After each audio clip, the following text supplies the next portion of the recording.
নমস্কার সবাইকে। আজকে আমি কুমড়োর চোচা ভাজা করব। তো কুমড়োর চোচা ভাজা করার জন্য এখানে আমি কুমড়োর চোচাটা আর আলু খুব চিকন চিকন করে কেটে নিয়েছি।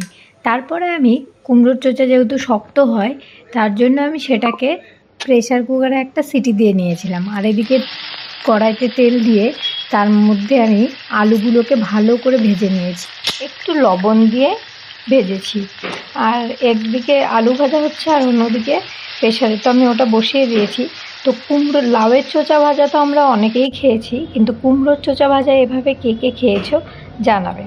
তো এই যে আমার কুমড়োর চোচাটা সেদ্ধ হয়ে গেছে আর এদিকে আমার আলুটাও ভাজা হয়ে গেছে। আলুটা একটু বেশি তেতে গেছে। আলুটাকে নামিয়ে নিয়ে সেই কড়াইতে তেলের মধ্যে একটু কালো জিরে ফোড়ন দিয়ে লঙ্কা আর পেঁয়াজ দিয়ে ভালো করে নেড়ে চেড়ে তার মধ্যে কুমড়ো চোচাটাকে ভেজে নিয়েছি। কুমড়ো চোচাটা একটু ভাজা ভাজা হয়ে আসলে তার মধ্যে আলুটা দিয়ে আর একটু ভালো করে নেড়ে চেড়ে ভেজে নিয়েছি। এটা খেতে কিন্তু খুব ভালো লাগে, এটা দিয়েই সব ভাত খাওয়াটা হয়ে যায়।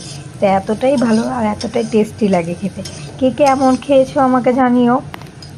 আর আমার আজকের রান্না কেমন লাগলো সেটা জানাতে একদম ভুলবে না। ধন্যবাদ, ভালো থাকবে সবাই।